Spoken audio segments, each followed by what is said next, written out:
Olá, galera. Vamos aqui para mais um estudo dentro da disciplina de português, onde nós traremos.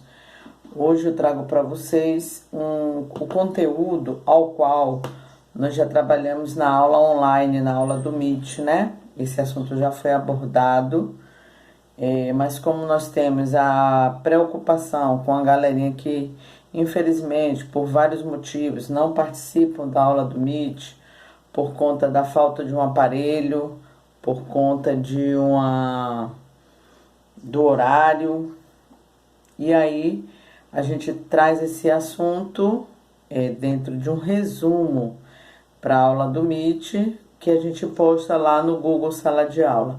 Então eu trago hoje para vocês um resumo da aula do Meet, ao qual nós já trabalhamos no conteúdo de História, onde nós falamos de um período bastante conturbado na história do Brasil.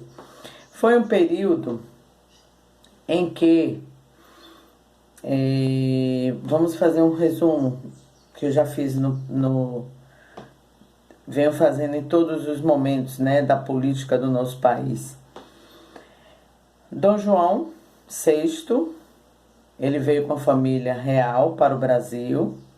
Chegando aqui, modificou várias coisas, melhorou, criou, instalou.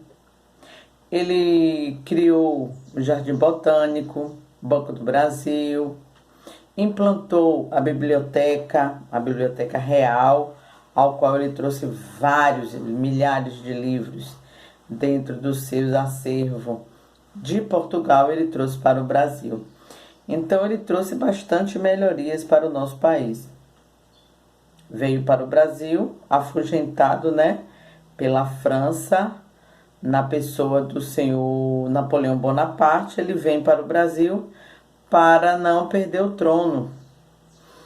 Ajudado pela Inglaterra, ele atravessa o Oceano Atlântico e chega na Bahia. E aí ele se estabelece no Rio de Janeiro por achar a localização melhor. E aí ele vai para o Rio de Janeiro. Dentro de toda a história, ele precisa voltar, dentro de acho que 13 anos, ele precisa voltar para o país dele. E aí o país criou o parlamento, onde quem determina a organização do país são os políticos mais influentes dentro do país. E eles pedem a volta de Dom João VI. Dom João VI volta para Portugal contra a sua vontade e designa para o posto de liderança aqui no Brasil Dom Pedro. Até então, Dom Pedro, príncipe Dom Pedro, filho do rei Dom João VI. Dom João VI acaba se apegando demais às causas brasileiras e também não quer voltar para o Brasil, ou não quer voltar para Portugal. Só que aí a corte portuguesa manda vários comandos para que Dom Pedro volte. E aí Dom Pedro, auxiliado pela sua esposa, Maria Leopoldina, e também pelo José Bonifácio, Dom Pedro resolve ficar no Brasil. Foi quando ele determina no dia 9 de janeiro o dia do fico. Se for para o bem de todos e felicidade geral da nação, eu estou pronto. Diga ao povo que eu fico. E ele foi conclamado pela galera, apoiado pelo Brasil. E aí a corte portuguesa continua mandando cartas para que ele volte para Portugal. Essa volta não é feita. E aí ele, à margem do rio Ipiranga, ele determina a independência do Brasil, onde ele celebra esse momento com o grito de independência ou morte. E aí Dom Pedro fica no Brasil. A partir dessa independência, ele vai ser conclamado imperador do Brasil. Daí ele não passa mais a ser só Dom Pedro. Ele vai ser chamado de Dom Pedro I, primeiro imperador do Brasil. Dentro de vários movimentos, vários revoltosos, brigando, né, ainda pela independência do Brasil, porque eles não estavam satisfeitos que Dom Pedro ficasse com o poder, porque Dom Pedro era filho do rei de Portugal e iria obedecer e respeitar a ordem do pai. Mas ele passa por várias pressões. Dentro dessas pressões, ele resolve ir para Portugal, deixando aqui o seu filho. Seu filho com apenas 5 anos, Dom Pedro de Alcântara. E aí ele abandona o cargo de imperador, dando para o seu filho, né, que na monarquia, hierarquicamente falando, o trono é passado de pai para filho dentro da monarquia. E assim foi feito. Só que Dom Pedro I, segundo, tinha apenas 5 anos de idade. Como é isso? Como é que ele iria reger um país ainda criança?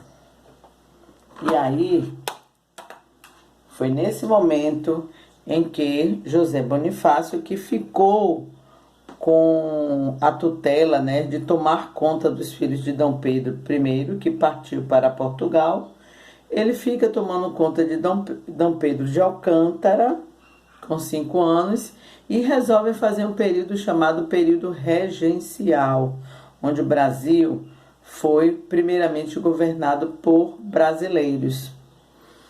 Esse período regencial ele foi dividido em 4 divisórias, 4 regências. Foram 2 regências trina de 3, onde eram escolhidas 3 pessoas para dentro dessa equipe ele comandar o Brasil, e 2 regências una, 2 regências trina e 2 regências una. Una, o teu nome já está dizendo, era um líder, era a responsabilidade passada para uma pessoa.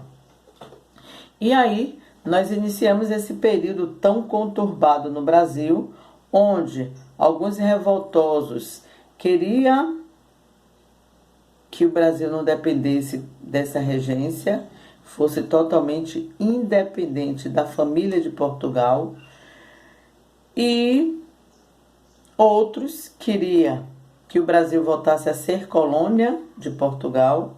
Os portugueses que ainda continuavam no Brasil queriam que o Brasil fosse colônia de Portugal ainda, retrocedesse, né? E ainda tinha os que queriam a maioridade de Dom Pedro de Alcântara para que ele governasse o país. E aí várias revoltas foram feitas, né? Foram praticadas aqui no Brasil nesse período regencial, onde nós fomos organizados politicamente por regências. Vamos saber mais ou menos como é que se deu essa história. Como eu falei para vocês, o nosso conteúdo, esse conteúdo ao qual eu estou trabalhando nessa aula, ele já foi dado. Então, nós iremos passar pela página do livro ao qual eu irei fazer um resumo de tudo que foi lido com a equipe, né, que participou da aula do Meet. Então, a gente vai fazer um resumo de tudo isso que nós falamos. Tudo ok? Vamos lá, então? Peguem o livro de vocês na página 221, onde ao qual eu vou passando e fazendo um resumo de cada página. Olha só.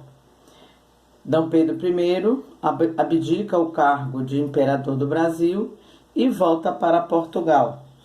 Com essa volta, ele deixa aqui no seu lugar o seu filho com apenas 5 anos. Vamos tentar conciliar a história com a matemática, né? Observem aqui que em 7 de abril de 1831, Dom Pedro abdicou do trono do Brasil e ele dá esse trono passado para o seu filho D. Pedro de Alcântara, filho de D. Pedro I. Só que, no entanto, ele tinha apenas 5 anos, em 1831. Para ele completar a maioridade, ele teria que estar com 18 anos, então faltaria ainda 13 anos. Então, 1831 com mais 13 anos seria 1843, para que D. Pedro de Alcântara completasse os 18 anos. Mas observe que o período regencial foi até 1840, ok? E aí, aqui como diz,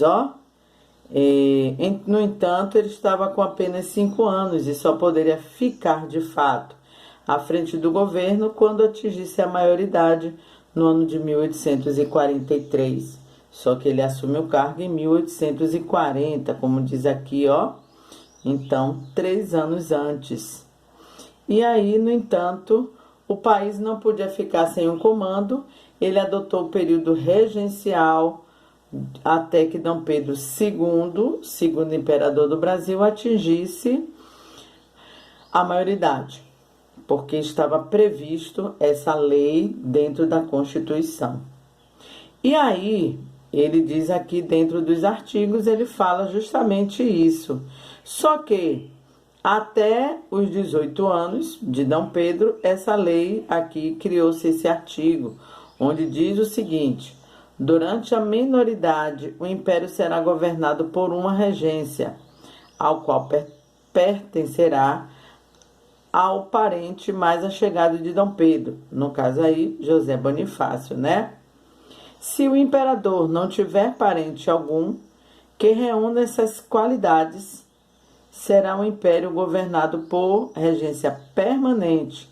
Essa regência permanente seria nomeada pela Assembleia Geral. Como eu sempre venho falando para vocês, que a Assembleia é uma reunião entre os políticos, as pessoas mais influentes dentro do país, para escolher. Escolher o quê? Essa regência trina permanente teria 3 membros, dos quais o mais velho em idade seria o presidente, entre os 3 componentes da regência trina. Aos 9 anos seguintes, estariam à frente do governo do Brasil a regência trina provisória, até organizar a regência trina permanente, a regência trina permanente, a regência una de Feijó, onde Feijó se torna líder, depois a regência una de Araújo Lima, ok? Então, esse período se caracterizou com um dos períodos mais conflituosos de toda a história do Brasil, pois muito eram os interesses dos envolvidos. Então, olha aqui, regência trina. A primeira regência trina, com 3 pessoas, 3 membros, 3 componentes, ele foi chamado de regência trina provisória, porque foram pegos de surpresa, né, quando D. Pedro I abandona o cargo. Então, aí foram escolhidas 3 pessoas, Carneiro de Campos, Campos Vergueiros e o brigadeiro Francisco de Lima e Silva. Eles ficaram dentro dessa regência trina por um curto período de tempo, até que os políticos se reunissem e convocassem a regência trina permanente. Cerca de 2 meses depois, em 14 de junho, saímos de abril para junho, foi publicada uma lei que transferia atribuições do poder moderador para a regência. Então, o poder moderador que era dado ao imperador passou-se para a regência, ok? Então, essa regência trina perdurou. Logo após a publicação dessa lei, no dia 17 de junho de 1831, foi escolhida a regência trina permanente, composta por João Braulio Muniz, José da Costa Carvalho, e novamente foi escolhido o brigadeiro Francisco de Lima e Silva. Ele foi essa trina permanente foi eleita e governou o país em um dos seus piores períodos mais críticos, mesmo tendo sido nomeado o padre Feijó, né? Diogo Antônio Feijó. Ele era o ministro da Justiça. E aí, essa trina permanente ficou enfrentando alguns levantes, né? Alguns motins dentro desse período, como vocês vão observar aí na leitura do livro de vocês. 12 de agosto foi assinado o ato adicional, 12 de agosto de 1834 foi assinado um ato adicional. Que ato adicional é esse? Foi modificada a Constituição, onde ele determinava várias mudanças, que é Assembleias Legislativas. Assembleias são reuniões, legislativa são os políticos dentro daquele período, onde eles determinaram que agora deixaria a regência passar a ser trina. Essa regência foi escolhido a regência de Diogo Feijó, onde ele virou o único líder para governar o país na regência una. Então nós tivemos a primeira regência una, liderada pelo padre Diogo Antônio Feijó, e ele ganha essa eleição por uma disputa entre o padre Diogo Antônio Feijó e Holanda Cavalcante, que era o candidato do Nordeste, só que Feijó venceu. Mas Feijó não era mais o mesmo do período da Justiça, né? Que ele era ministro da Justiça. E aí também ele enfrenta várias dificuldades também. Aí, depois dessas dificuldades, houve uma outra regência una, onde foi escolhido a regência de Araújo Lima. E aí, dentro dessa regência de Araújo Lima, ele defendia a sua autoridade, a centralização política, colocando a nação no estado de política repressora, pois ele sufocou violenta e cruelmente diversas revoltas, como a revolta dos farrapos, a cabanagem, que nós vamos observar aqui, algumas das revoltas sofridas por Araújo Lima. Principais revoltas do período regencial. A cabanagem aconteceu no Pará. Ele chama de cabanagem porque os componentes dessa revolta, eles moravam à margem dos rios, então eram pessoas humildes, onde eles não tinham residência, né? Eles moravam em cabanas, devido a isso o nome de cabanagem. A cabanagem ele demorou 5 anos, de 1835 a 1840, justamente quando Dom Pedro assume o cargo de imperador, Dom Pedro II. E aí nós temos aqui também a outra revolta, chamada de Guerra dos Farrapos. Essa demorou 10 anos. Ela foi um período de 1835 a 1845. Então ele durou 10 anos. No período em que Dom Pedro II assume a liderança, ele ainda passa por essa guerra, a Guerra dos Farrapos, que foi uma guerra praticada no Rio Grande do Sul, onde eles tinham uma luta sobre a venda das suas carnes, onde o governo brasileiro estava dando privilégios ao charque da Argentina e do Uruguai, desclassificando o charque brasileiro. Então eles brigavam por conta desse monopólio comercial. E tinham também outros interesses, né? Que os revoltosos também tinham. Eles queriam também a independência do seu estado e queria que voltasse, ou que o nosso país brigasse pela volta ou da república, né? Eles não queriam mais o império, eles queriam um governo de república, governo esse onde o líder é um presidente escolhido por votos. Teve a Sabinada aconteceu na Bahia no ano de 1837. Eram revoltosos da classe média, onde Dentro do seu líder era um médico chamado Francisco Sabino. Daí esse Sabino deu origem à revolta da Sabinada. Aconteceu na Bahia. Também tivemos a revolta da Balaiada, ocorreu em 1838 a 1841, onde foi no estado do Maranhão. Só que eles mudaram um pouquinho o roteiro das suas revoltas, né? E aí o líder, né? Um vaqueiro chamado Raimundo Gomes, ele era conhecido como Cara Preta, ele liderando o grupo de peões, eles acabam tomando a cadeia para libertar o seu irmão. E aí a população que estava apoiando a balaiada, ele não concordam com essa ação e acaba se afastando, né, desse grupo. E aí eles se uniram ao Manuel Francisco dos Anjos Ferreira, o Manuel do Balaio, por ter sido produtor e vendedor de balaio. E aí dá-se o nome à balaiada.